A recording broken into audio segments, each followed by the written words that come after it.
¿Quiénes son los paraguayos? Me dijeron que en esta clase había paraguayos. ¿No? En otra turma entonces. Sí. Porque aquí yo tengo también clase por la tarde, aquí. A la mañana tengo ahí arriba, en la sala 2 y después a la tarde tengo otra vez aquí. Bueno, eh, nosotros hemos estudiado na escola as misturas. Lembram das misturas? Mistura é, digamos que, um entreveramento de substâncias. Não tem reação química. Não tem reação química, a mistura é um processo físico. Mas nos processos físicos pode ter fenômenos caloríficos, energéticos. Você, por exemplo, coloca, você tem um recipiente com ácido e outro recipiente com água. São também coisas que se fazem na escola. Eu fazia muito laboratório em química. Então, é assim que quando eu comecei como professor, o meu primeiro ano fui chefe de laboratório. Então, eu tinha que fazer todas as práticas com os alunos. Então, eu preparava todas as práticas que podia ser feito e fazíamos. Quando você mistura água com ácido, tem que ter cuidado. Porque o que acontece? O ácido com a água, ele se atrai muito. Por quê? A ver, quem me explica por quê? Eu já expliquei, eu acho que já expliquei na aula passada. Por causa do hidrogênio, aquela ponte de hidrogênio, elas têm muita afinidade entre si. É que a água e o ácido, eles se atraem, se puxam pela estrutura. Porque qual é o elemento que caracteriza um ácido? Todo ácido, que elemento deve ter? Hidrogênio. Todos os ácidos começam com hidrogênio. Ácido inorgânico. E ácido orgânico, vocês estão também começando a estudar bioquímica. Vou escrever aqui, depois vou apagar. Um ácido inorgânico sempre... Gente, pelo amor de Deus, vamos ficar em silêncio, pessoal. Me incomoda quando o pessoal fala. Agora há pouco eu falei, né? Sai fora a conversa, depois senta. Tem hidrogênio, depois tem ametal, pode ter oxigênio. Basicamente, essa é a estrutura de um ácido. Pode ser um ácido binário ou um ácido ternário, 3 elementos. E aí, tudo que vier na telha, né? Ácido fluorídrico, ácido clorídrico, ácido bromídrico, ácido dioídrico. Esses são ametais do grupo 1. 7. Depois tem ácido sulfídrico. Esse é que dá cheiro a ovo podre. Ácido sulfídrico, ácido selenídrico, ácido telurídrico. Ácido binário. Depois podemos ter já compostos que tenham nitrogênio. Mas, basicamente, esses são os ácidos binários, só 2 elementos. Ácidos sulfúricos já são muitos. Os elementos desse grupo 7. Esse é o grupo 7 ou o grupo 17. Esse é o grupo 6 ou o grupo 16. E nos ácidos ternários tem que ter oxigênio. Porque primeiro formam um óxido, mas isso é muito química, eu não quero aprofundar muito na química, para não complicar a vida de vocês. Mas, por exemplo, se for enxofre, que o senhor falou ácido sulfúrico, o ácido sulfúrico se forma primeiro, o enxofre, ele se oxida com oxigênio. E nós podemos ter aqui 2, porque esse tem valência 2, porque na última camada tem 2. E esse pode ter valência 4 e valência 6. Lembra que a gente fazia desse jeito? E aqui fazia 2 e 4. Simplifica e fica SO2. Dióxido de enxofre. E depois também o enxofre pode estar com valência 6. Oxigênio valência 2. Aí estamos entrando no mundo da química. certo? E esses, quando reaccionam com água, porque normalmente você as reações faz em água, dissolvente universal. Semana passada falamos um capítulo só da água. Falamos muito sem energia elétrica, sem luz, mas a gente deu uma aula muito, cada um falava uma coisa e a gente ia descrevendo as propriedades da água. Se você fazer essa reação e adicionar água, ou seja, que colocar em água, ele vai dar ácido sulfuroso. Aqui adiciona, né? 2 mais 1 dá 3. Enxofre não tem com que adicionar, hidrogênio também não. H2SO3. Se for esse trióxido de enxofre e somar com água, ou adicionar água à reação, ele vai dar H2SO4. Esse é o ácido sulfúrico, ácido sulfuroso. Esse é o ácido sulfúrico. Você vê que tem hidrogênio, tem ametal e tem oxigênio. Seria a estrutura. Então, os ácidos se caracterizam basicamente por possuir hidrogênio. Esse hidrogênio pode formar pontes de hidrogênio. Então, quando você vai fazer uma mistura, isso aqui é uma reação química. Isso onde acontece? Isso é muito importante porque vamos chegar a um ponto em que você tem que diferenciar. Uma reação química acontece com os elétrons da nuvem eletrônica. Elétron, nuvem eletrônica. Ou eletrosfera, nuvem eletrônica. As reações químicas, todas as reações químicas acontecem com esses elétrons. Mas no átomo também tem reações nucleares. Reações do núcleo. Física nuclear. Isso a gente vai estudar lá na frente, capítulo 12, 13, por aí. Já quase no final do cronograma, vamos estudar física atômica. E em outras universidades, que é dividido em biofísica 1 e biofísica 2, eu estou fazendo isso. Na parte de biofísica 2. Estou trabalhando com outro grupo que tem biofísica 2 esse semestre e nós começamos com o átomo. Primeira semana, segunda e ontem teve a aula do átomo. No átomo acontecem reações nucleares. Mas você agora tem que compreender que reações químicas têm a ver com a nuvem eletrônica. Agora vem. Já vou dar a palavra para o senhor. Quando você vê, para formar esses compostos que eu coloquei lá, que não é preciso decorar nem nada, nem entrar muito na química, isso é reação química. Reação. Você tem o hidrogênio com o oxigênio, vira água. Reação química. Mas hoje não vamos falar de reação, vamos falar de mistura.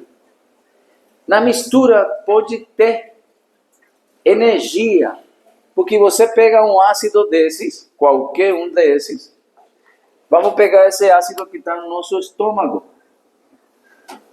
pode ser cloreto de hidrogênio.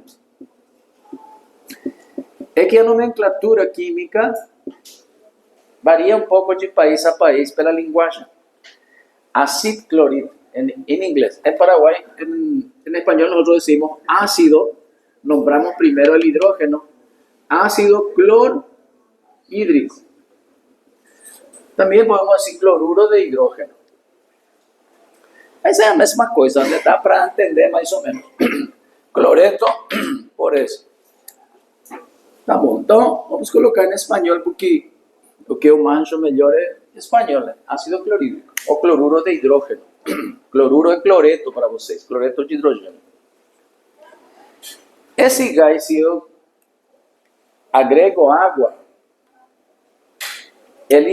a água faz que eles se separam em íons, mas não é uma reação. Então, mas tem fenômeno calorífico. Se você coloca ácido na água, esquenta a água. Isso é uma mistura. Então temos que entender que mistura, quando nós, por exemplo, aqui estamos sentados. Eu acho que tem gente que senta sempre no mesmo lugar. Mas eu nunca sento no mesmo lugar, na escola. Ou quando vou numa reunião, eu sento em qualquer lado. Eu vejo, aqui está vazio, vácuo, e eu gosto dessa cadeira. Eu aposto você que eu vou sentar aqui. Mas pode vir um cara que fala, não, esse é meu lugar. Mas, cara, você comprou esse sítio, você tem um título, um diploma desse terreno aqui? Não. Então, eu cheguei primeiro, tenho direito de ficar aqui se eu quiser. Eu sou assim. Tem gente que é assim também. Ele chegou primeiro, gostou desse lugar. Mas tem gente que cisma com o lugar. Aí, por exemplo. Por que eu estou falando disso? Reações química é muito estricto, muito com relações, número com número, é tudo muito milimétrico. Mistura não. Mistura é assim, como a gente está aqui, misturado e espalhado. Não tem uma proporção. Em uma reação química, tudo é proporção. Você tem que pegar 2 gramas de hidrogênio e tem que pegar 16 gramas de oxigênio para fazer a reação. E vai ter 18 gramas de água. Porque H2O são 2 hidrogênios. Cada hidrogênio pesa uma. Então você tem 2, uma.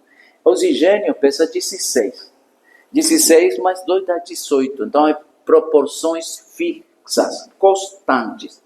Mas quando você faz uma mistura, você pode pegar 250 ml de água e pega, eu sei lá, você pega um pouco de sal, pode pegar um punho de sal, pode pegar uma colher, pode pegar uma colherzinha. Então na mistura não tem uma quantidade exata.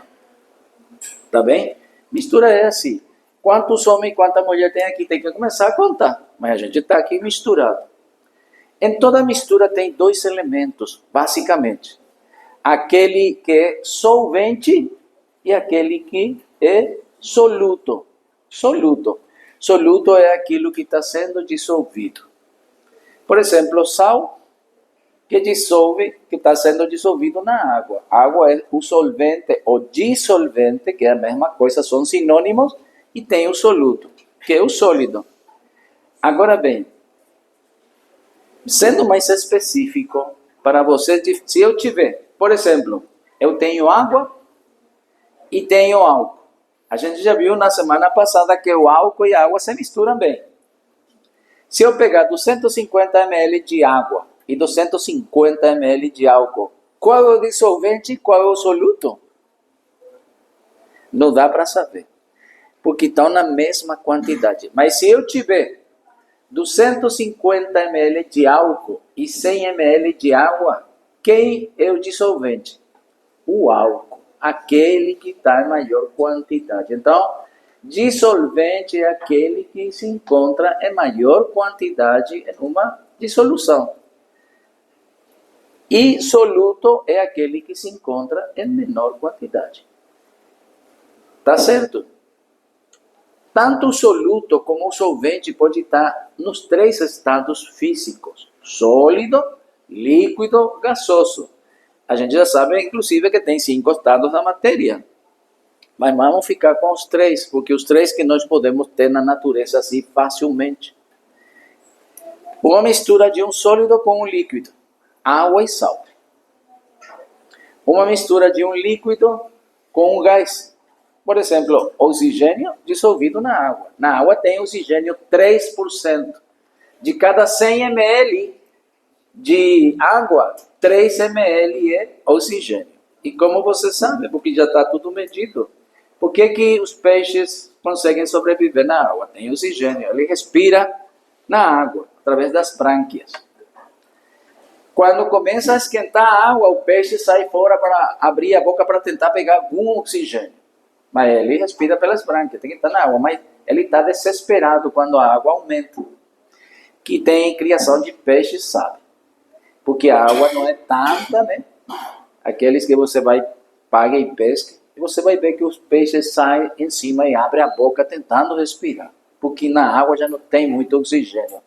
Por quê? Porque está fazendo muito calor, tem outros peixes também que consumem oxigênio, então vai baixando a quantidade de oxigênio dissolvido na água. A água é o solvente lá e o gás é o soluto. Porque é só 3%, o outro é praticamente 97%. Mistura de um líquido com outro líquido, água com álcool. Então, as misturas podem ser em qualquer estado físico. Disso que vamos falar hoje. Um pouco de mistura. Agora eu te dou a palavra. Vai fugir do assunto. Não, não importa. Eu queria saber se com o senhor a gente vai aprender sobre isótopos. Exatamente. Mas nosso cronograma, viu que cada universidade tem seu cronograma, né? E nosso cronograma tem também na última parte isso. Eu também tenho que enviar o cronograma. Coloca aí uma pausa. Ou não sei se é maior que 1,5, o átomo é radioativo. E ele emite espontaneamente radiação. Por exemplo, essa senhora ou senhorita, vamos supor que ela seja uma carga positiva. E essa outra senhorita uma carga positiva. Duas cargas positivas não conseguem estar um perto do outro. Então precisa de nêutron. Então aqui esse senhor é um nêutron, esse senhor é outro nêutron, por falar de um jeito, e ele se coloca assim tipo como um isolante. O nêutron dá estabilidade ao átomo. Mas você tem que compreender que tanto os prótons como os nêutrons têm massa. Eu consigo pegar nele. Ele tem massa, ela também. Então, tem massa. Quanto maior é a massa, o núcleo, que é um mundo muito pequeno, mas onde está concentrado a massa, fica cada vez mais inestável. Por quê? Porque massa é sinal de energia, gente. Qualquer coisa que tenha massa tem energia. E é tão fácil de compreender.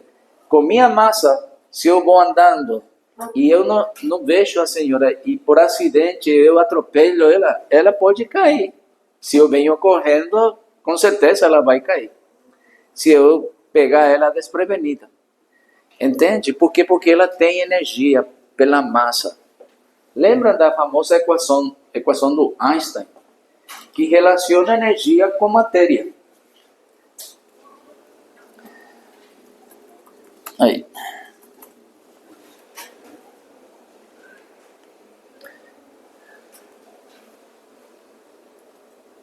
Bom, deve recuperar. É que estou passando todos os arquivos. Energia é igual a massa por velocidade da luz ao quadrado. Energia. Então, maior massa, maior energia. Menor massa, menor energia. Mais energia é igual a massa. Aí está falando a equação, né? Energia é igual a massa. Quer dizer que tem massa. E a gente vai estudar num capítulo tudo isso. O que acontece no núcleo. Por que tem essa bomba atômica? Por que o Sol está gerando essa energia toda? Que chega em forma de onda eletromagnética. Ondas de rádio, ondas de TV, micro-ondas, infravermelho, luz visível que não enxergamos, ultravioleta, raio X, raio gama, alfa, raio beta. Tudo isso vem do Sol. A gente não conseguiria viver um dia se não tivéssemos nosso campo magnético. Nosso campo magnético interage com as ondas eletromagnéticas que vêm do Sol, que é toda essa radiação. E joga para os polos. E entra na corteza terrestre, entra na rocha, na pedra da Terra. E aquela radioatividade toda foi jogada dentro da Terra e não em cima. Por isso nós não pegamos a radioatividade, senão a gente não ia durar um dia. Você acordou agora, depois de 1 hora você já está morto. Todos nós, né? Se não tivéssemos o campo magnético, porque o Sol é uma bomba atômica. Demora 7 a 8 minutos para chegar a radiação do Sol até nós. Você sabe disso. Já foi contado toda essa história na escola e tudo isso. Então a gente não ia conseguir aguentar. Você vê esses filmes de ficção que as casas dele têm que ser quase de chumbo para poder viver no futuro. Porque vai ser assim mesmo. Ficção é baseado na ciência, o que pode acontecer. Bomba de fusão de hidrogênio. H2 reaciona e junta o núcleo, boom, explode, forma hélio. Forma o elemento hélio. Depois que acabar todo o hidrogênio, o nosso Sol vai se convertir numa anã branca. Anã branca é uma estrela mais poderosa, porque vai deixar de usar hidrogênio, vai usar o seguinte elemento que é hélio. e vai juntar 2 hélio, 2, 4 para formar o elemento número 4. 1, 2, 3, 4. O berílio. Vai formar o berílio. Então, assim funciona. Reações nucleares, mas isso são reações que acontecem no núcleo. Um próton pode virar nêutron e um nêutron pode virar próton. E na parada tem elétrons que estão no núcleo. O núcleo não é tão fácil e o átomo não é tão sencillo. Você sabia que tem um laboratório de física do tamanho de Foz, Cidade del Este, Franco, Hernandaria e Mingaguaçu, mais ou menos, só o laboratório de física, fazendo testes com átomo. Quando o homem conseguir dominar o átomo, a gente, vamos ser deuses. O homem brinca de ser Deus já, mas falta muito. Nós estamos no 0, de uma escala de 0 a 8. Essa escala desenhou um cara russo. Tem um nome, parece com aquela famosa norte-americana Kardashian. Algo assim é o sobrenome do científico. Pode procurar depois na internet. Kardashian, algo assim. Mas você pode colocar físico russo e sua escala de progresso das civilizações. Então ele criou uma escala de 0 a 8 para explicar o desenvolvimento da tecnologia. O 0 e 1 são aqueles que utilizam a energia do seu planeta em forma parcial ainda. A gente ainda não consegue usar toda a energia disponível no nosso planeta, porque não temos tecnologia ainda para usar toda, mas já conhecemos muita forma de usar a energia. Energia luminosa, energia sonora. Eu tenho esse microfone e vocês me escutam. É um tipo de domínio da energia.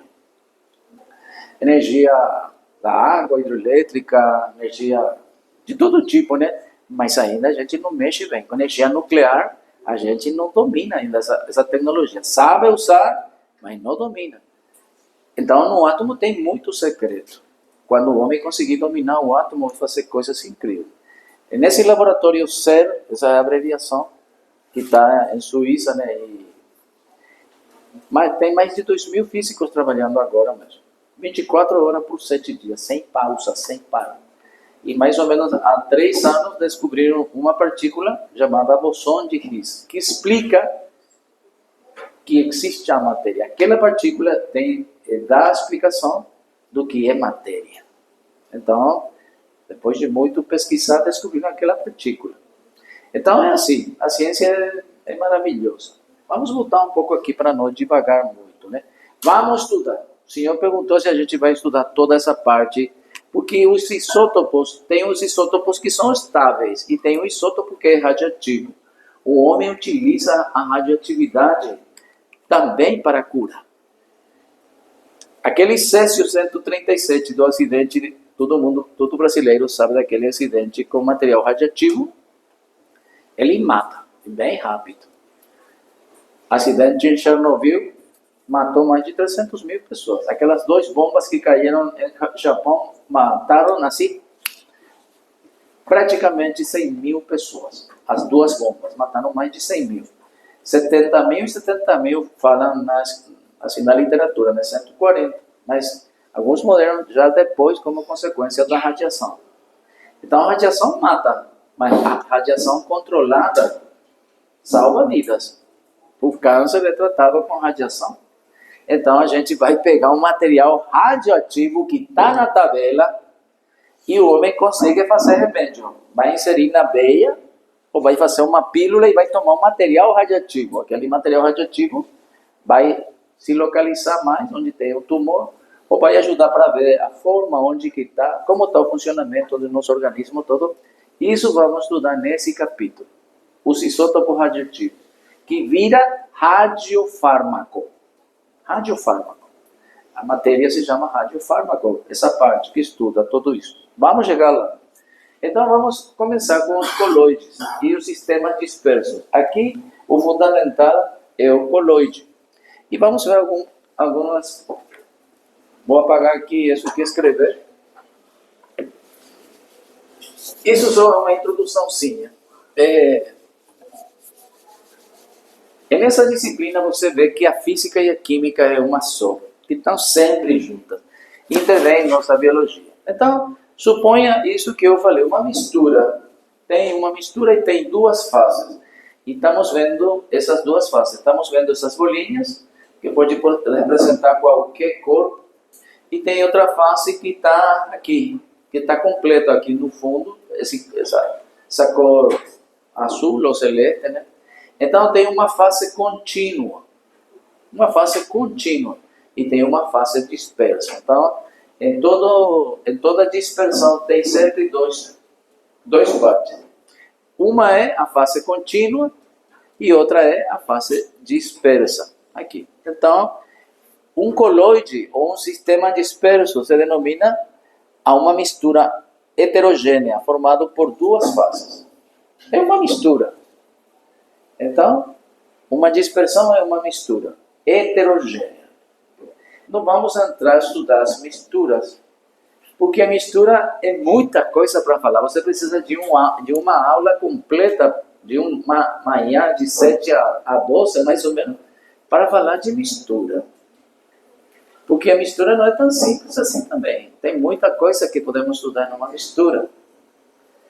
Por exemplo, tem 10 métodos para separar misturas. 10 formas para separar uma mistura. Eu posso pegar uma água salgada, aquela água do mar, né? Água salgada, e eu posso separar em água e em sal. Como? Fazer evaporação. Certo? Eu posso pegar um vinho que tenho em casa, um vinho, e aquele vinho separar a água e separar o álcool do vinho. O vinho tem álcool, mais ou menos 10%. 10 partes de etanol e 90 partes de água. Mais ou menos para ter uma ideia. Eu posso separar o álcool e a água? Sim, porque na mistura eles não mudam as propriedades, eles só ocupam um espaço. Eu posso separar cada parte da mistura sem que nenhuma das substâncias perca as suas propriedades. A água vai ser água, o álcool vai ser álcool. E tem técnicas para separar. Por exemplo, eu posso fazer essa separação com não é que nós chamamos destilado. As bebidas que têm álcool, eu posso fazer uma destilação, que é um processo físico. Eu vou esquentar e vai ferver. Qual vai ferver primeiro? A água ou o álcool? O álcool. O álcool. E por quê? E aí tem uma boa pergunta. Quem responde dá para ganhar um ponto, né? Por que álcool e água fervem a temperatura diferente? Tem muita explicação. Com uma já dá. Fonte de hidrogênio da água. Mas fonte de hidrogênio também tem o álcool. Mas a água tem mais. Mas a água tem mais. Mas a pergunta é por quê? Por quê? Qual é a diferença fundamental? Quando eu escutar a palavra, eu vou parar. Densidade, falaram por aí. Ponto de ebulição. E sim, mas por quê? Justamente isso. Cada um ferve a temperatura diferente. Ponto de ebulição diferente. A pergunta é por quê? Por que diferença de ebulição? Bom, alguém poderia dizer porque são substâncias diferentes, né? Tá certo. Mas qual é a diferença? Explica qual é a diferença. Volatilidade. Isso tem a ver, a volatilidade tem que ver com tensão superficial, com a força que está na superfície. Pode ser, mas eu estou esperando outra, sim? Forças de atração das moléculas. As forças de atração das moléculas é simples, gente. O álcool tem carbono. A água é só HO.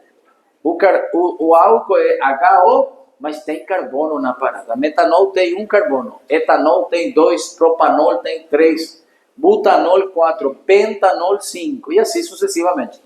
Quanto mais carbono tenha, interfere mais nas fontes de hidrogênio. Mas a fonte de hidrogênio é o segredo. Mas por que a fonte de hidrogênio é mais forte na água que no álcool? Ou porque a tensão superficial tem a ver com outro elemento que está em jogo. No álcool tem carbono. Aquele carbono interfere nas propriedades. Por isso o álcool digamos que não ganha em força a água. A água, por falar de um jeito, é mais potente que o álcool. A tensão superficial é maior, temperatura de ebulição maior, entende? Bom, então, vamos aqui. Todo mundo vai ganhar ponto. Não, eu sei. Eu acho que não teve um aluno que vem fazer a segunda vez. Eu estou falando a verdade. Porque só quem não fez porque tinha que viajar.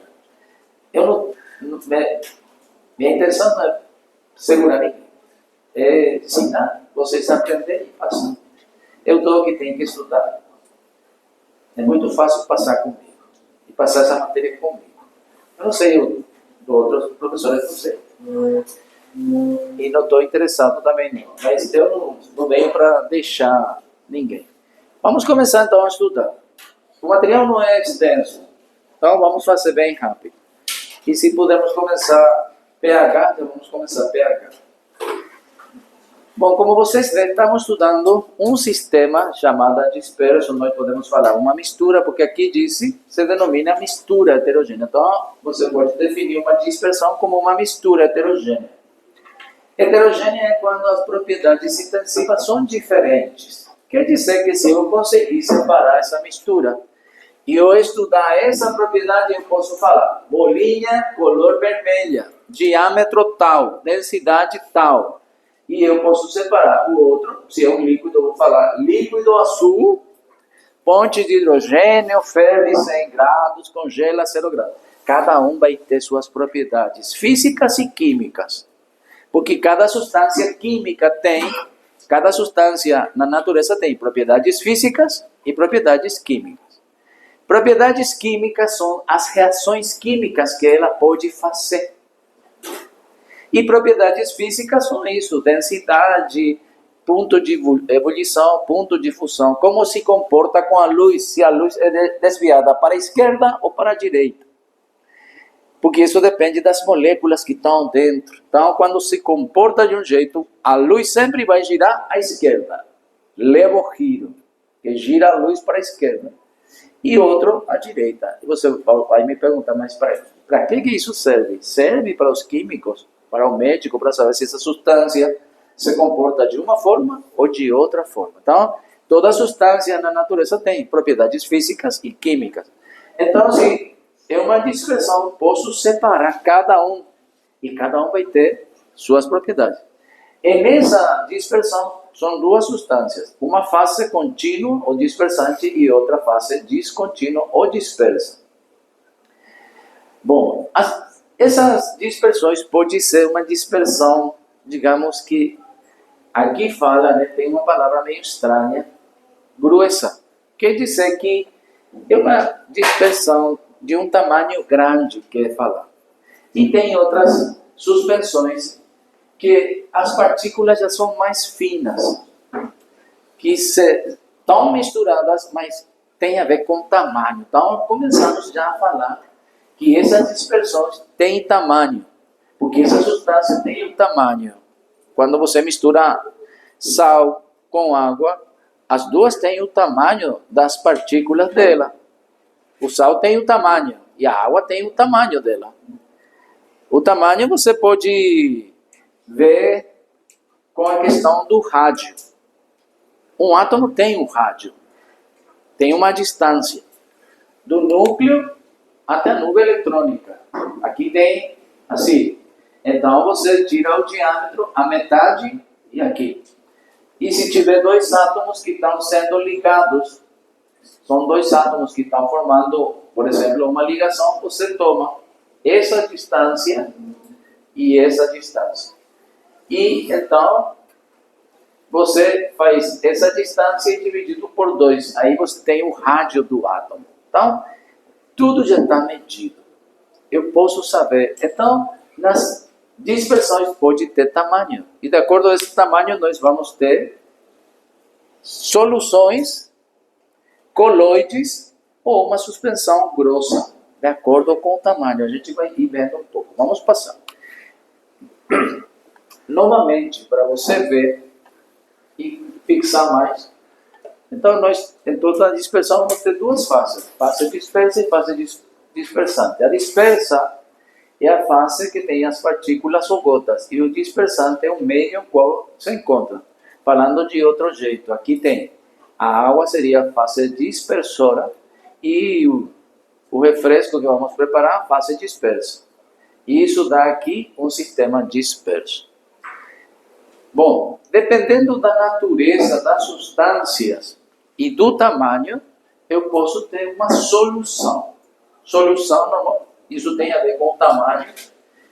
Quando o tamanho é menor que uma micra, você está entrando, aí vamos ver os tamanhos em uma solução. Senão fica como se fosse uma suspensão.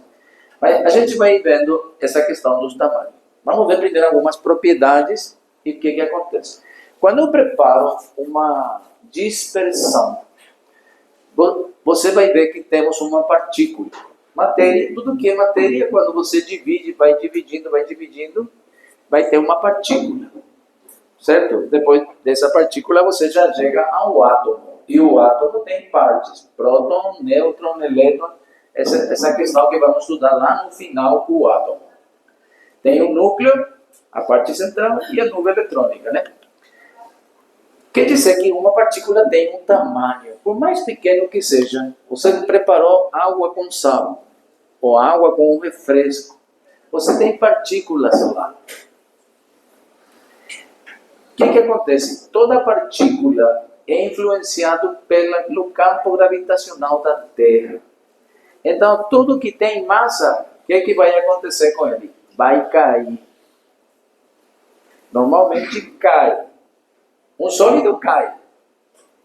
Por exemplo, você está aqui sentado. Segura isso aí na mesa, para que não caia mais baixo. Se eu faço isso, vai cair. Caiu na mão desse menino. Não é? Porque que cai tem uma força que atrai os corpos, a gravidade. Quando eu preparo uma solução ou uma dispersão, é a mesma coisa. As partículas estão influenciadas, então, sedimentação das partículas dispersas. A sedimentação, então, é um fenômeno que acontece, sedimentação. É um método para separar misturas, justamente. Você deixa quieto aquela mistura, com o tempo, tudo que é mais pesado vai ficar no fundo. E você pode usar aquilo como um método de separação. Com muito cuidado, você trasvasa esse líquido para outro recipiente e deixa no fundo o sólido. É uma forma de separar. O que faz a gravidade sobre uma partícula? A sedimentação depende do balanço de três forças. Quais são as forças quando você faz uma solução ou uma dispersão? A gravidade. A gravidade, o que faz? Favorecer a sedimentação. Estamos estudando as forças que interatuam em uma dispersão. Então, a gravidade favorece a sedimentação. É fácil de compreender isso. Você fez uma mistura e está vendo as forças que interagem sobre essa mistura. Uma delas é a gravidade.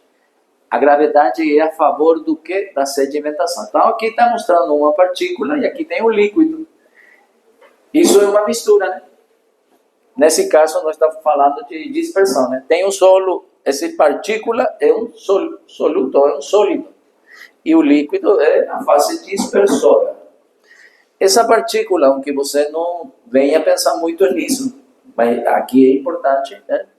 Tem forças que atuam sobre ela. Essas forças, dependendo se é para cima, maior que aquela que vai para baixo, essa partícula vai cair, vai sedimentar, ou pode ser que flutue. Tem partículas que flutuam. Por exemplo, o ar é uma dispersão.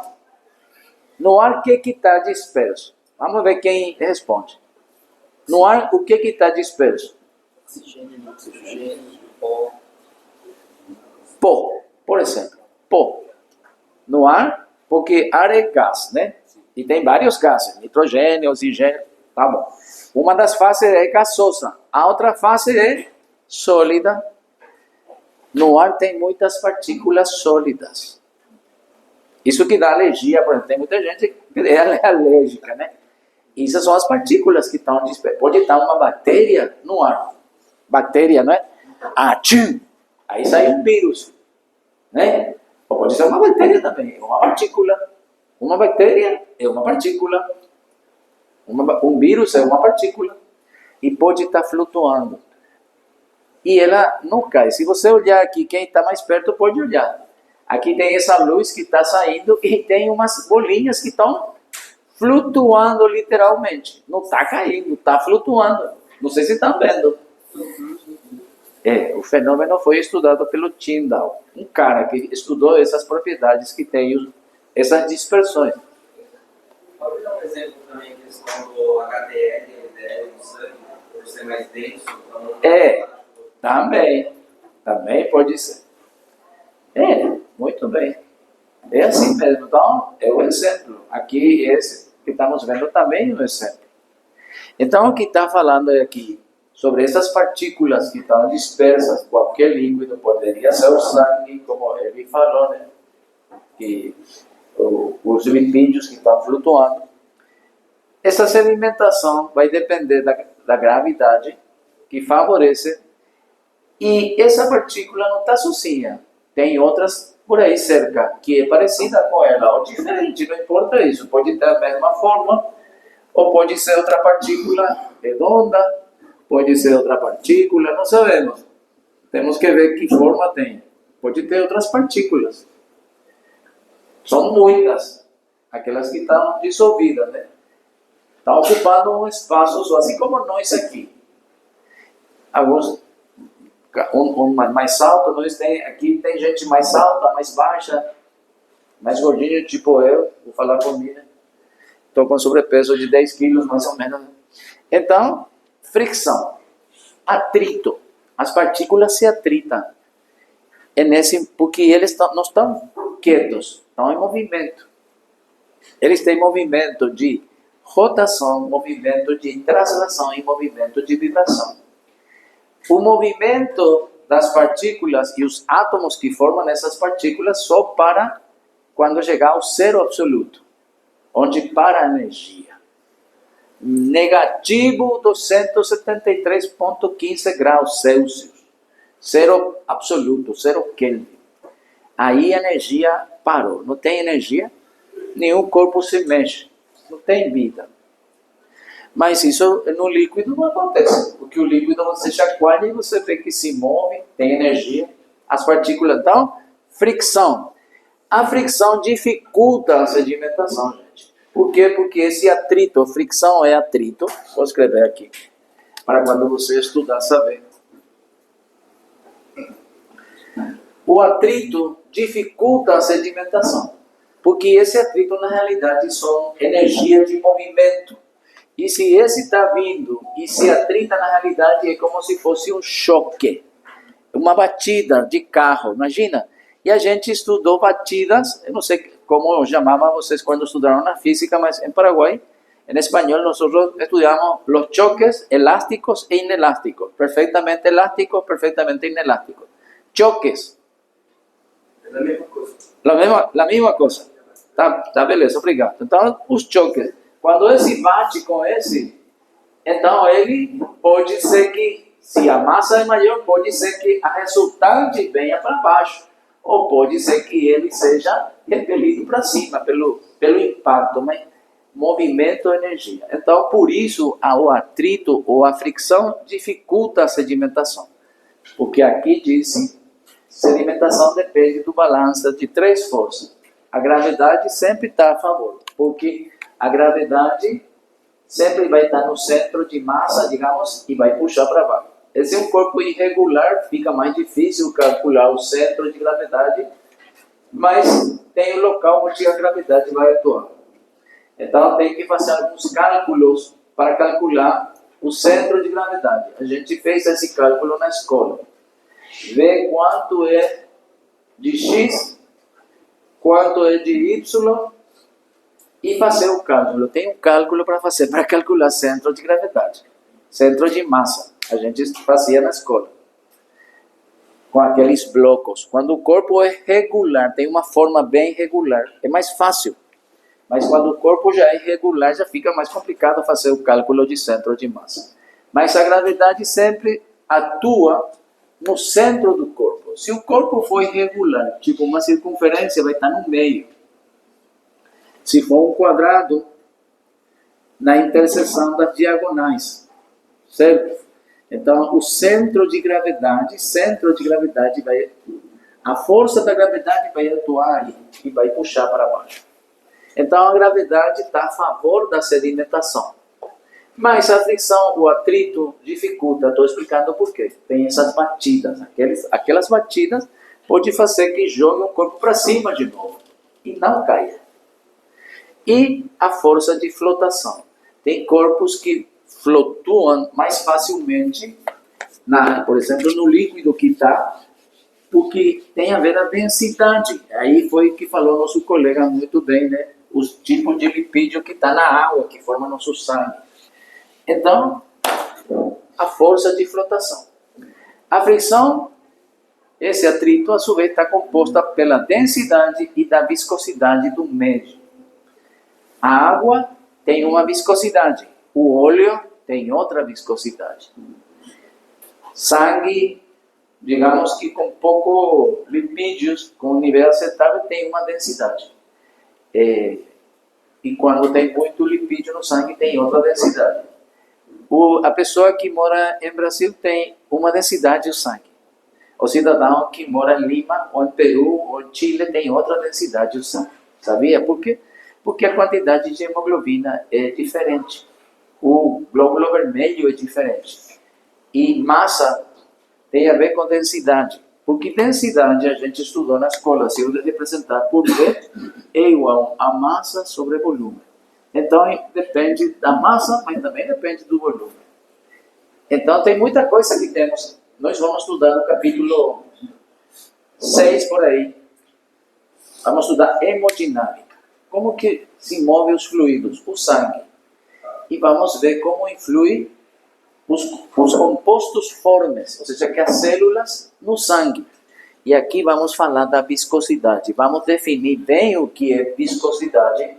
Tem um aparelho que se utiliza para medir a viscosidade. Em um laboratório de física ou química tem um viscosímetro. Pode colocar aí no Google, né? Colocar aquele aparelhinho para ver. Em todo local onde trabalha com química, tem um viscosímetro.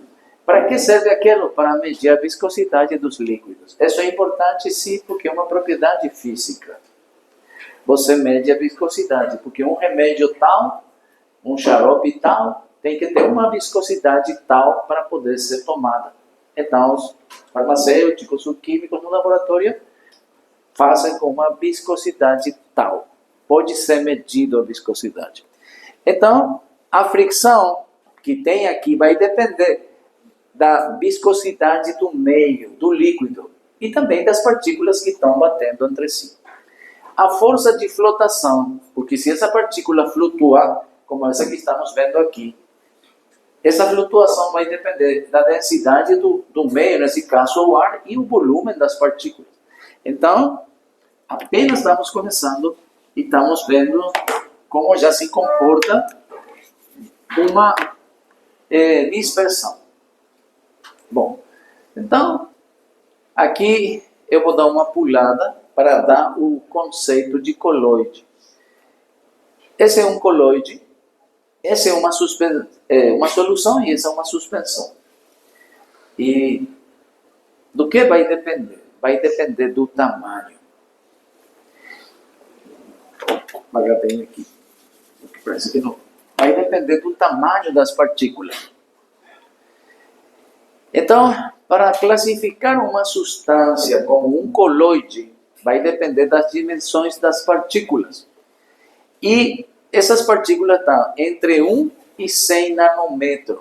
Um coloide, então, nosso assunto é soluções coloidais, ou suspensões coloidais. Suspensões coloidales, en español, es más fácil. Entonces, el tamaño de estas partículas tiene que estar entre 1 y 100 nanómetros. Si es menor a 1 nanómetro, es una solución. Y si el tamaño es mayor a 100 nanómetros, es una dispersión grosera. Bueno, nanômetro. Só para explicar, né? O que é isso? Nanômetro. Você tem o 1. Por exemplo, pode ser metro. 1 metro. O 1 nós chamamos unidade, né? Unidade. Tem quantidades por cima de 1 e tem quantidades por baixo de 1. Por exemplo, se você tem 10 vezes maior que a unidade, tem um nome. Se tiver 100 vezes maior que a unidade, tem um nome. Se tem 1000, tem outro nome. Esse é o famoso quilo. 1000 vezes maior que uma unidade qualquer. Pode ser metro, pode ser segundo, pode ser hertz, pode ser watt. Quilowatts, quilômetros, quilogramos, quilolitros. Quilo é 1000 vezes maior que a unidade. 10 vezes é deci, e isto é assim, 10 vezes mais, 100 vezes mais. Isto é hecto, quilo, e isto é deca. São os decâmetro, hectômetro e depois quilo. Unidades menores, você pode ter assim, por exemplo, se você tem 1000 vezes menor que a unidade, você chama mili. Se você tem 1, 2, 3, 4, 5, 6, aí já é 1 milhão de vezes menores, você chama micro. E assim. 1, 2, 3, 4, 5, 6, 7, 8, 9. Você chama nano. Nano. Então eu tenho que pegar 1 metro, dividir. Aqui é 1000, 10 mil, 100 mil, 1 milhão, 10 milhões, 100 milhões, 1000 milhões de vezes. Ou você tira 3 zeros e faz a comparação com o milímetro. Então seria 10, 100, 1000, 10 mil, 100 mil, 1 milhão de vezes menor que 1 milímetro. Você pegar um fio de cabelo e dividir 1 milhão de vezes, aí você vai estar no nano. Ou pegar 1 metro. 1 metro. Você pega uma régua de 1 metro e começa a dividir 10, 100 mil, 10 mil, 100 mil, 1 milhão, 10, 100, 1000 milhões de vezes. Aí você tem nano. Então, nanômetro é 10 a menos 10 metros. É menos 9. 1, 2, 3, 4, 5, 6, 7, 8, 9. Então, um nano, que se abrevia com uma N, é igual a 1 por 10 a menos 9 metros. Esse é o nanômetro. Eu não pretendo que você seja um físico, nem seja um químico aqui. Você vai ser médico. E o médico tem uma noção geral, mas às vezes é complicado alguns conceitos para você entender o que é nanômetro. Ou seja, que você vai pegar alguma coisa e vai dissolver. Vai pegar água e vai pegar, tipo, não sei, uma substância qualquer e você divide aquilo. Você mistura, né? Quando aquela partícula que está se dissolvendo, o tamanho daquela partícula pode ser aferida? Sim. Na ciência tudo é possível aferir. A gente coloca a data de nascimento em pessoas que faleceram há 30 mil anos. Datação de fósseis com carbono radioativo. Porque vê o decaimento radioativo que tem o carbono naquela amostra. Tem técnicas de laboratório. Por isso vocês fazem laboratório um pouco, né? Médico não é que faça muito laboratório. Só quem faz pesquisa mesmo. Tem poucos médicos que fazem pesquisa de verdade. E trabalhar em laboratório e tudo isso. Mas tem alguns que fazem. Teve um médico que eu conheci um tempo atrás, que ele ganhou o prêmio Nobel por ter descoberto as águas porinas. Isso não descobre assim por casualidade. Muita experiência no laboratório. E era médico. Mas também era biomédico, biólogo, um monte de formação que se dedicou a pesquisa. Em Paraguai, um tempo atrás, 20 anos atrás por aí, cada ano tinha um prêmio Nobel em Paraguai, palestrando. Tinha uma universidade que se gabava justamente de trazer prêmios Nobel para dar uma palestra anualmente. Depois, aquela universidade faliu praticamente, né?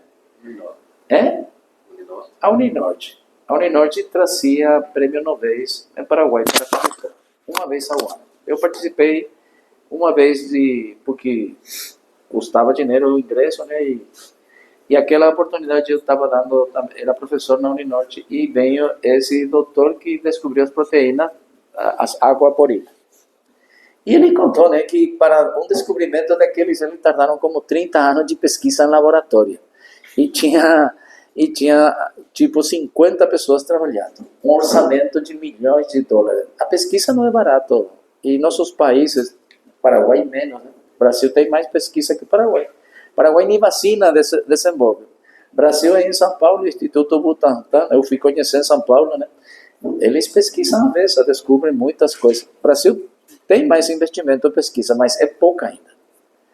Porque pesquisa custa dinheiro. Bom, vamos lá. Então, é fácil você compreender que os homens conseguiram medir. Então, quando o tamanho está entre esse patamar, entre 1 e 100 nanômetros, a dispersão vai ser coloidal. Quer dizer que nosso sangue, porque nosso sangue é um coloide, por isso que estamos estudando isso. Tipo um gel. Um coloide vai estar nesse tamanho. Então, as partículas, nossas células, que está dissolvido no nosso plasma sanguíneo, vai estar nesse tamanho, de 1 a 100. Se é menor que 1 nanômetro, vai ser uma solução. A gente também coloca dentro de nosso corpo soluções. Solução salina, cloreto de sódio, 0,9%. Essa solução, o tamanho da partícula é menor a 1 nanômetro. Então, é uma forma de classificar. As partículas dos coloides são mais grandes que as moléculas que formam as soluções, porque a solução tem menor a 1 nanômetro. Para classificar uma substância como coloide, as dimensões da partícula do soluto têm que estar compreendidas entre 1 e 100 nanômetros. 1 nanômetro, 1 por 10 a menos 9, que eu coloquei, metro. Enquanto que as moléculas da solução são menores ainda. Bom, então, o coloide, aqui está a classificação, praticamente. Porque aqui não diz muito, só nos mostra, né, como uma introdução, mostra 3 recipientes, sendo uma delas uma solução. Então, eu poderia colocar aqui, né, que uma solução é o tamanho das partículas é menor a 0,1 nanômetro. Esse símbolo é menor. Vou escrever aqui. Melhor escrever. Porque o pessoal sempre pergunta na prova, professor, o sinal é para a esquerda ou para a direita? Não consegue decorar. Então, vamos escrever aqui. Menor a 0,1 nanômetro. Menor é mais fácil de lembrar. Aquele símbolo, quem não mexe muito com matemática, sempre esquece. Então, o coloide tem que estar entre 0,1 e 100 nanômetros. Então, o conceito, vamos fazer de acordo com o tamanho. E quando é maior que 100 nanômetros, é suspensão. Maior que 100 nanômetros, é suspensão. Aí está.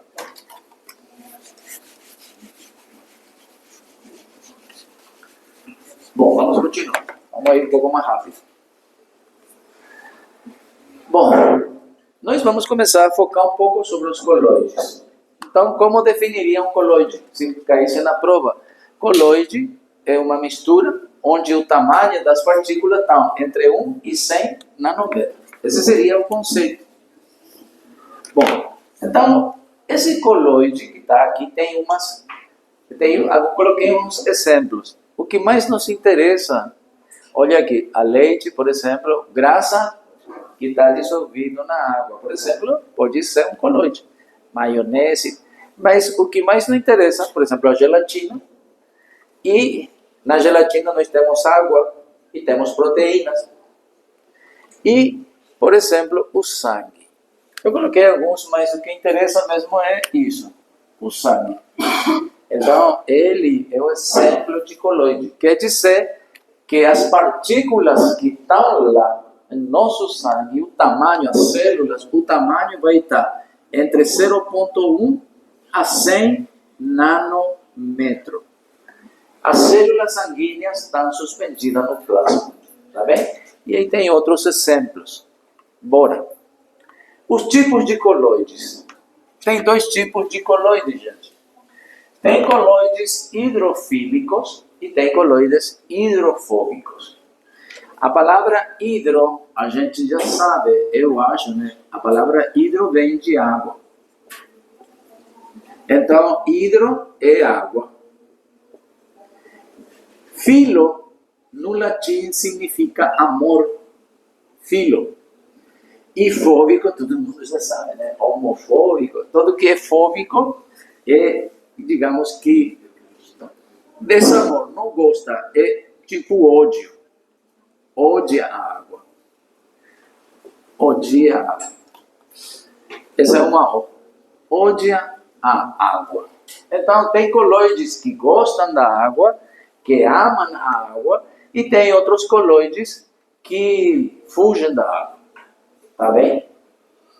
Então, a palavra filo no latim significa amor. Para lembrar. Coloides hidrofílicos são os que se mantêm dispersos devido à presença de grupos polares, que se ligam à água por forças de Van der Waals. Quer dizer que um coloide vai ter a substância, os que estão dissolvidos no líquido, né? Vão estar dispersos, porque estamos falando de dispersões, mas que se mantêm unidos à água, se unem à água por força de Van der Waals. Força de Van der Waals é um tipo de forças que tem entre moléculas. Vocês estão bem juntinho aqui, certo? Então, vocês estão ligados um ao outro, não é? As forças são bem intensas, certo? Mas vocês estão ligados mesmo. Essa é uma ligação química, enlace químico. Mas tem vezes que você não está ligado com a outra pessoa, mas está atraído. Essa atração entre corpos, entre moléculas, pode ser de vários tipos. Uma delas é forças de Van der Waals.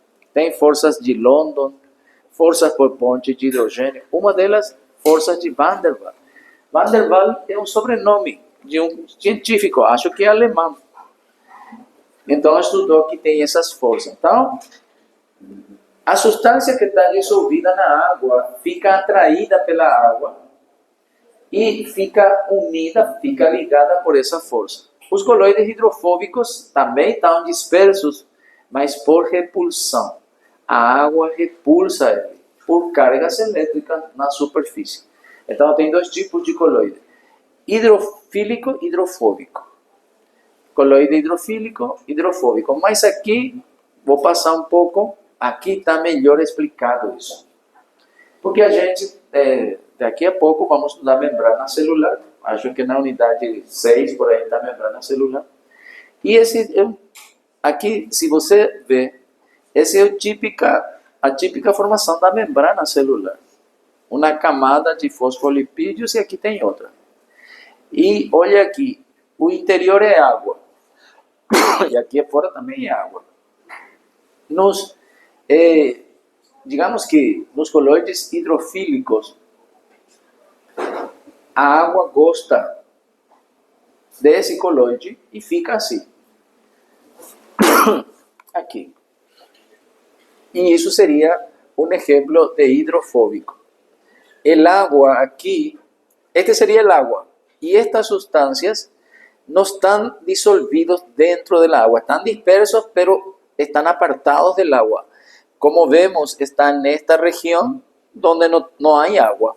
Está disperso, pero fluye del agua. Sin embargo, aquí en el interior hay agua y aquí están las sustancias. Entonces, es un ejemplo. Vamos a ver este fenómeno, por ejemplo, en nuestras membranas. Entonces, tenemos dos tipos de coloides, hidrofílicos y hidrofóbicos. Hidrofílico, se mantiene disperso la sustancia en el agua, pero se siente atraído y se unen al agua por fuerzas de Van der Waals. Y los hidrofóbicos, entonces, se mantienen dispersos por repulsión, no se unen. Y aquí son ejemplos así para mostrar. Aquí, por ejemplo, están separados porque no gosta del agua. En este caso coloqué un óleo para que sea más evidente. Y aquí ya está todo bien mezclado, está formando la gelatina.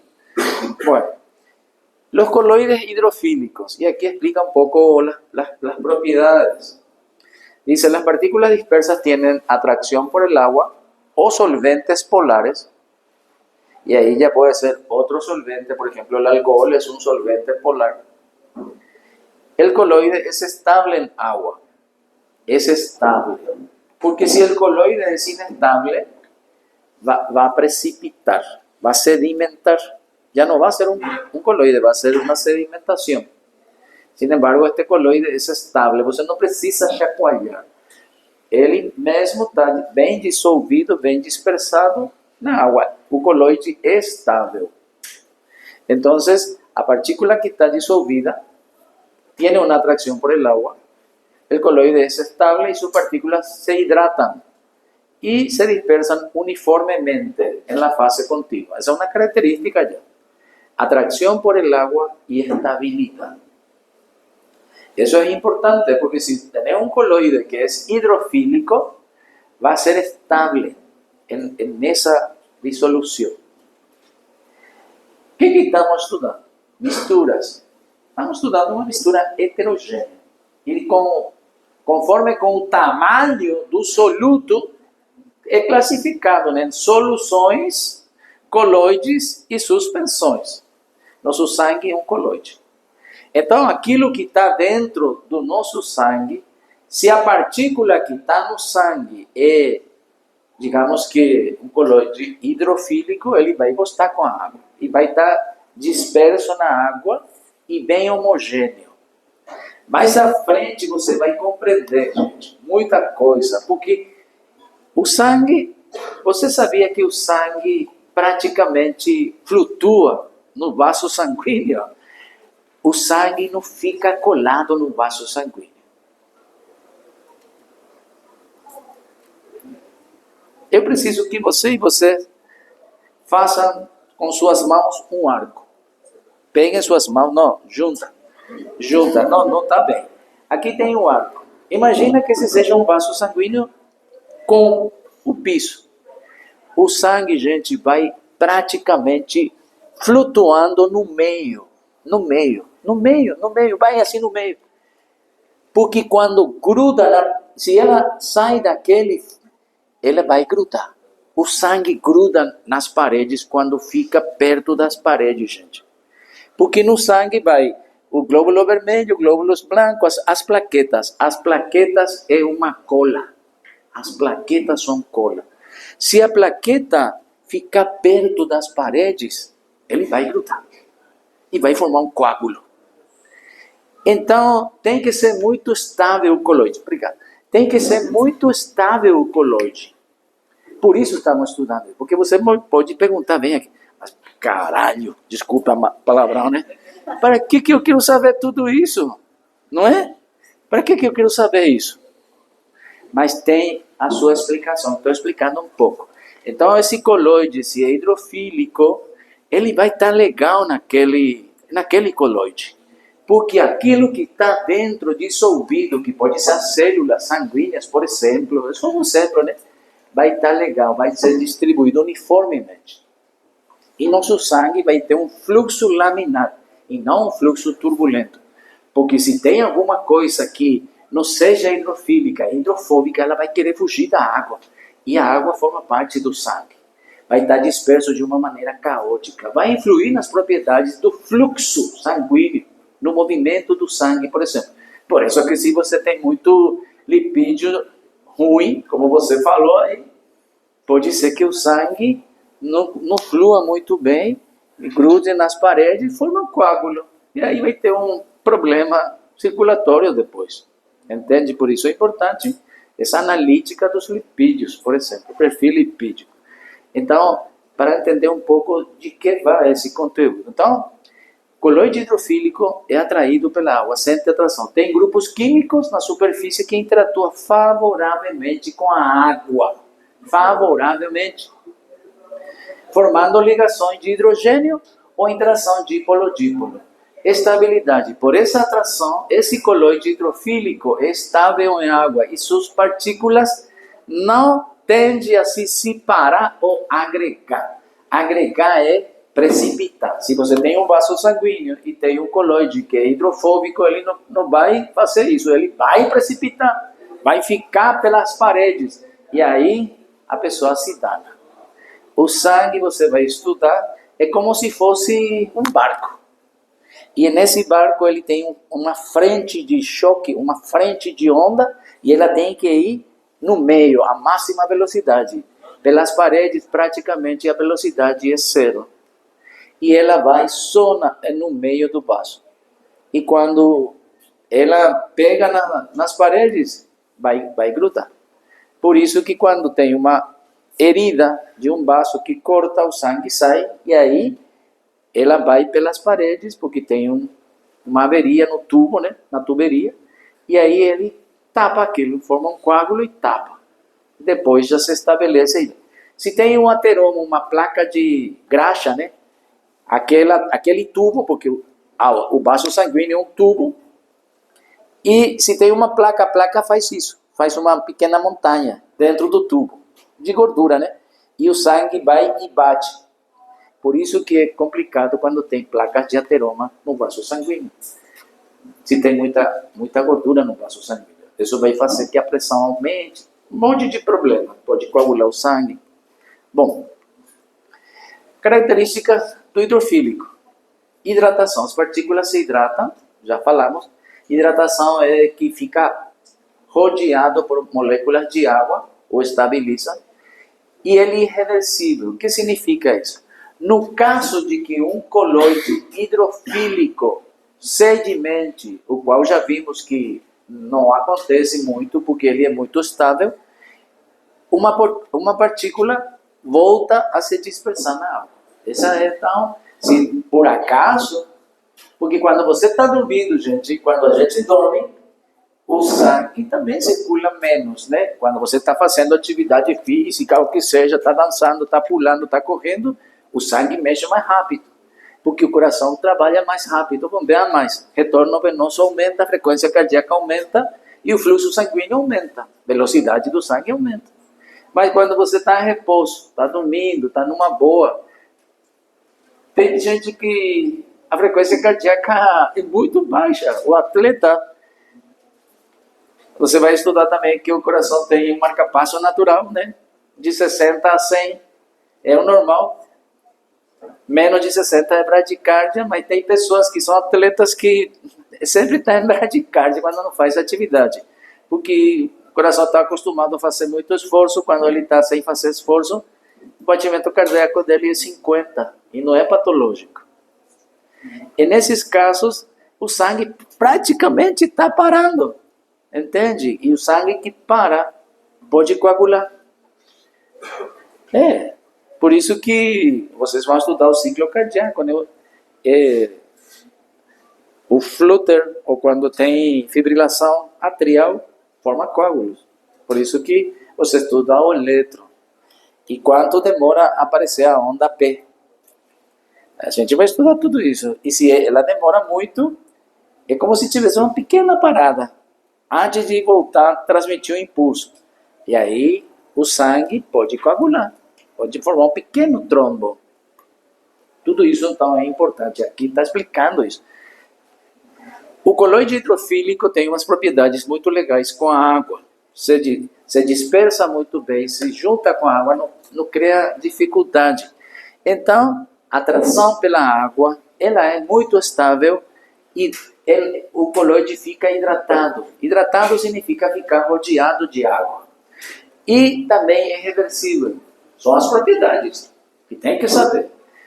O que significa reversibilidade? Que no caso de que ele precipite, ele facilmente pode volver a se dispersar. E por isso eu coloquei quando a pessoa está muito quieta, está muito sentada, por exemplo, muita hora sentada. É ruim para o estudante, mas a maioria jovem não tem problema, mas para que tem mais... Eu não posso ficar sentado 6 horas. Eu com certeza vou ter problema. Porque pela idade você tem varizes. De ficar tanto em pé, você pode ter varizes. Você fica sentado, aperta as veias, o retorno venoso é mais lento, pode formar um trombo. E vai ter um problema venoso. Tromboembolismo. Na safena. Que depois, isso pode ir mudando, viajando, pode obstruir uma artéria no cérebro ou no coração, porque a circulação, você sabe, circulação venosa, circulação arterial. Então, quando você fica muito tempo sentado, é esse o problema. E então, se seu coloide hidrofílico, as partículas podem voltar a se dispersar. Então, fica legal. Vamos lá. Coloide hidrofóbico. Então, o coloide hidrofóbico é todo o contrário. O tipo de sistema coloidal hidrofóbico, as partículas dispersas têm pouca afinidade pelo meio no qual ele está. Nesse caso, a água. Não tem afinidade. Essas partículas se repelem com a água e não se misturam facilmente com a água.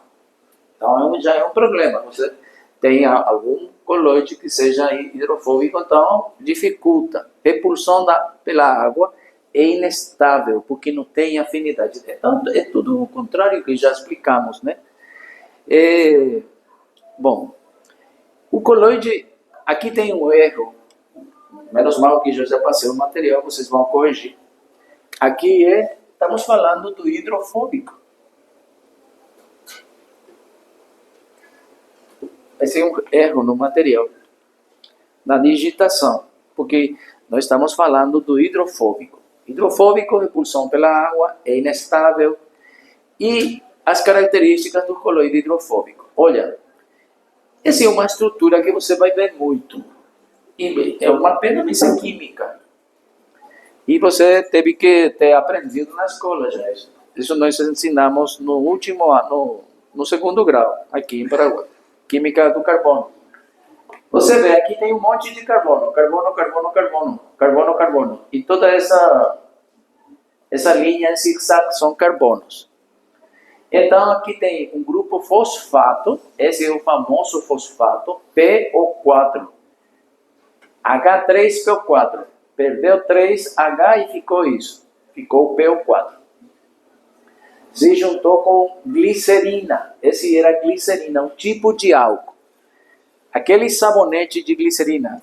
Levante a mão quem já usou, quem conhece. Bom, sabonete de glicerina. Esse sabonete é feito de um álcool. Esse álcool é o glicerol. Esse é o glicerol. Ou glicerina.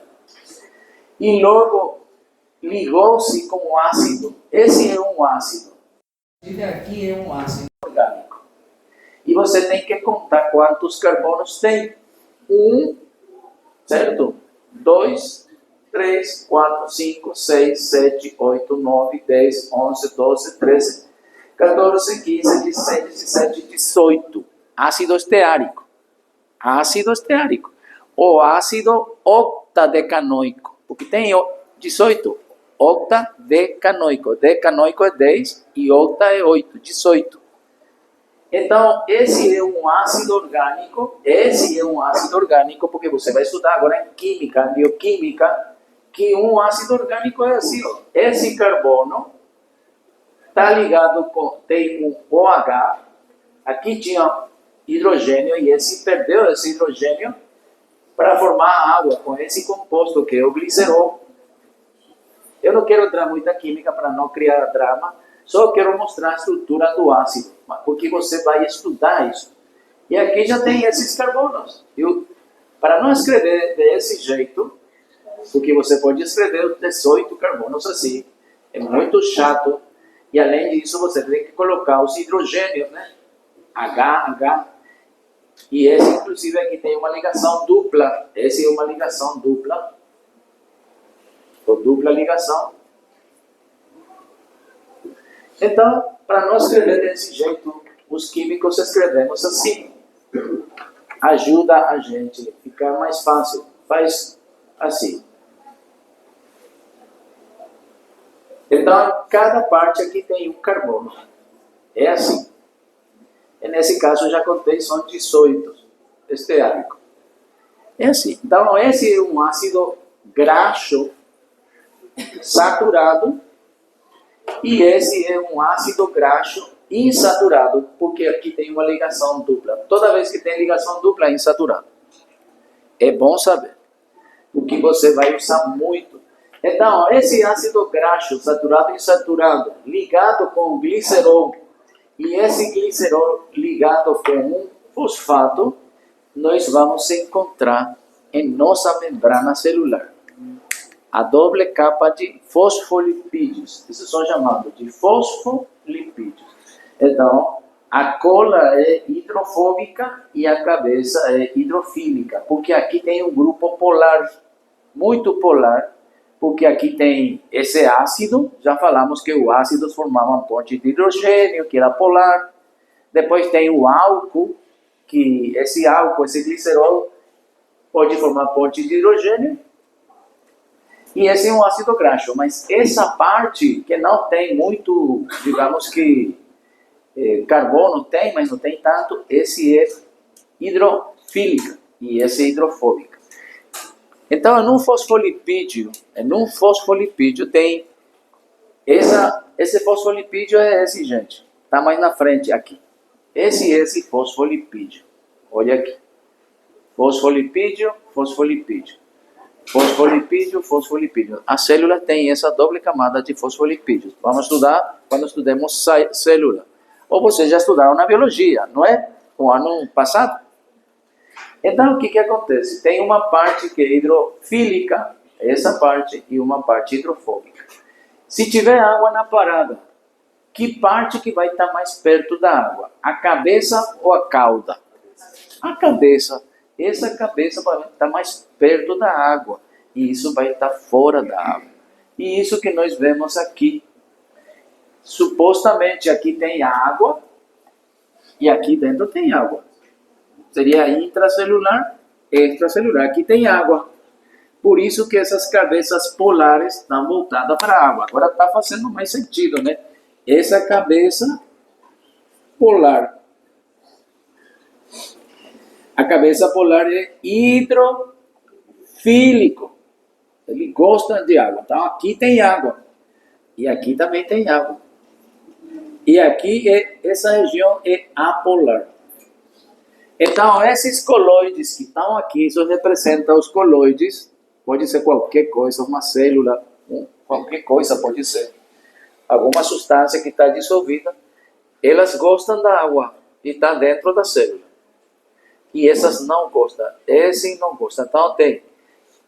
Já sabemos. Então, temos coloides hidrofílicos e hidrofóbicos. Estamos tentando explicar isso. Não sei se tem alguma pergunta até aí. Então, aqui nós estávamos estudando as características dos coloides hidrofóbicos. Aqui você tem que corrigir. Hidrofóbicos. Quais são as características, então? Eles, para ficar legal, eles precisam de agentes estabilizadores. Você tem que colocar um estabilizador nele para ele ficar legal naquela dispersão, porque senão ela vai precipitar. Médico dorme pouco e logo acostuma. Eu durmo 1 hora, 2 horas e estou novinho em folha às 6 da manhã. Hoje coloquei despertador 6:15 para tentar dormir um pouquinho mais, mas faltando 15 para 6 já acordei. Eu sei, e quando eu era jovem não precisava nem dormir. Então eu vejo vocês, jovens, muitas vezes estão muito para baixo, está faltando energia. Para ter energia tem que ter atividade física. Quando sai daqui tem que trazer já o equipamento deportivo. Sai aqui, dá uma volta, 2 voltas, depois vai para casa. Ou vai em casa e depois volta. Eu vejo muito fazendo academia, malhando. Legal. Quanto mais parado você está, menos energia vai ter. Quanto mais atividade física tem, vai melhorar. Se alguém quer parceiro para fazer atividade física, tal aqui, ó. Pode ser homem e mulher, não tem problema. Eu sou muito respeituoso. Sim? Tem algumas injeções, pelo menos eu utilizo na estética, que elas são lipossomadas. Seria mais ou menos nesse sentido? É nesse sentido. Mas sempre, para não falar coisa errada, temos que pesquisar. Como chama a substância que você usa? Lipossomadas. Lipossoma de girassol com carnitina. A lipossoma. Então, é um lipossoma, é uma estrutura. Uma organela, um lisossoma. Só que é com graxa, então lipossoma. Mas seria um lisossoma. É tipo uma organela que armazena grasa. Porque na indústria farmacêutica eles falam que a permeação da célula de gordura Consegue com essa substância. Sim, porque graxa com graxa se dissolve bem. Entende? Graxa com graxa se dissolve bem. Porque na química, o que são parecidos se dissolvem. A água se dissolve com parecido com a água, que tem aquela estrutura que forma ponte de hidrogênio. E os lipídios se dissolvem entre si. Isso vocês vão estudar também mais na frente. Por exemplo, se você tomou um veneno que é gorduroso, e você toma leite, o que você faz é matar o cara. Normalmente, quem não sabe, quando uma pessoa tomou algum tóxico e está passando mal, a mãe instintivamente dá leite. Mas a mãe que não é química, que não estudou farmácia, que não é médica, vai matar o filho. Quem não sabe o que vai fazer, não tem que fazer, tem que levar para quem sabe. Eu não sei se comentei com vocês o acidente que teve uma dentista no consultório. Comentei ou não comentei? Não? Eu estava, há muito tempo atrás, estava na farmácia, estava atrás do balcão. Eu sou farmacêutico, minha segunda graduação foi de farmácia. E juro para vocês, quando ela entrou desesperada, porque você vê como chega uma pessoa que está tranquilo, entra normalmente. Ela quase correndo entrou. E estava com chaleco branco e calça branca. Para Paraguai só o dentista quem se veste assim. Médico você pode usar branco, né? Bata, mas embaixo vai de qualquer jeito. E eu vi, então eu sabia que era dentista. E quando ela vem correndo, eu já sabia que teve um acidente. E qual é o acidente mais comum? Tem uma filha dentista. Acidente com hipoclorito de sódio, água sanitária. Eles usam água sanitária para esterilizar muita coisa, limpar as mesas, você sabe, né? Inclusive, antes de colocar na estufa ou no autoclave, você pode passar por água sanitária os instrumentos. Fica melhor assim esterilizado. Então, água sanitária é água dissolvido com hipoclorito de sódio, que é um sal alcalino, um sal que ele produz queimação. E coloca em copos normalmente. Você tem que colocar com recipiente fechado, tudo que é produto químico. Mas eu sei como funciona. Então, ela tinha num vaso, em um copo, e parece água. Levou o filho para o consultório, como normalmente minha filha também leva. A meu neto, minha netinha leva também, a vezes, aos consultórios. Tem que ter cuidado quando tem criança. Viu aquilo, pensou que era água. Ele não sabe de química ainda, não entrou na escola muitas vezes. Ele pegou e bebeu. Mãe desesperada e ainda que não sabe das coisas. Dentista não é que seja muito estudoso. Dentista estuda menos que medicina. Desculpa se tem algum dentista, mas é verdade. Médico estuda mais. Eu tenho uma filha dentista. Eu conheço, então, dentista estuda menos que... Eles têm muita prática, porque ele desde o primeiro semestre já enfia a mão na sua boca. Está todo dia aí, mexendo com a boca, dente, boca.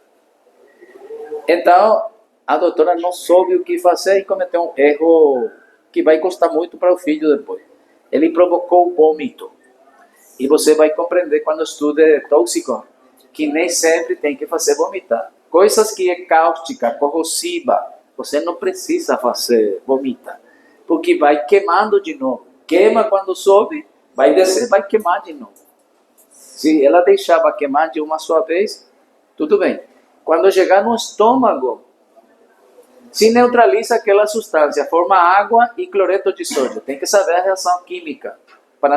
Você vai ver como se neutraliza o hipoclorito de sódio. Mas não vem ao caso de mostrar a reação, mas eu posso mostrar. Quando você bebe, vai ter um problema da queimação. A primeira vez vai queimar tudo. A boca, a língua, aqui a cara, vai queimar o glote, vai passar pelo esôfago, vai chegar até o estômago.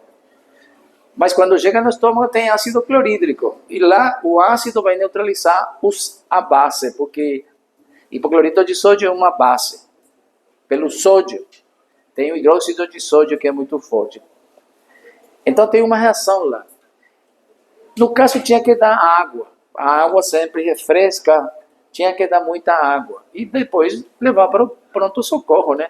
E aí vai começar, vai ver se vale a pena fazer uma lavada gástrica, porque lavar o estômago, você coloca uma sonda e coloca água, o soro fisiológico.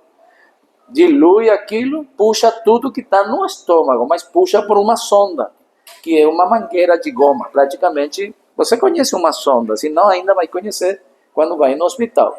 Vai colocar aqui na boca e vai passar para o estômago. Vai usar uma geringona, 150 ml, vai jogar soro e vai puxar tudo de novo. Está lavando o estômago. E vai dar analgésicos, vai... Entende? E ela fez o vômito. Aí agravou o problema, queimou tudo. Essas pessoas depois têm estenoses. O esôfago é um tubo muscular. Ele se mexe toda hora, tem peritonitismo. A partir do esôfago tem peritonitismo até o ânus. Nosso sistema digestivo não está fixo. Ele está em movimento. Ela é como se fosse uma batidora, aquele barman que faz aquele trago e está com... Nosso sistema é assim, ele está em movimento. O estômago é um liquidificador que está desse jeito. Tipo, dançando lambada, dançando lambada.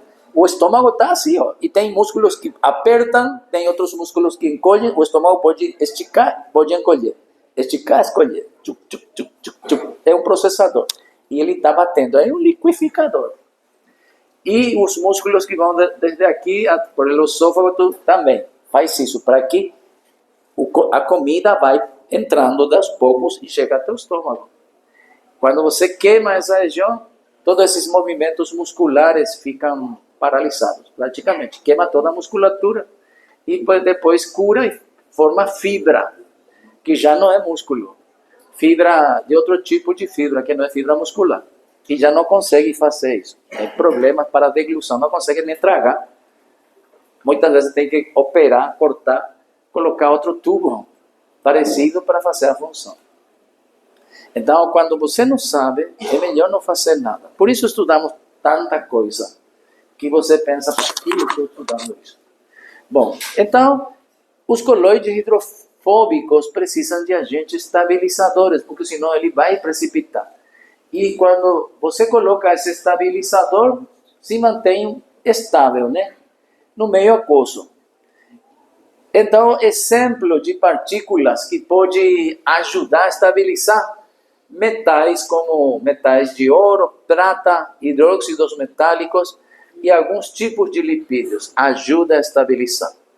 Bom, características ou propriedades dos coloides. Vamos avançar um pouco mais, porque o horário vai avançando.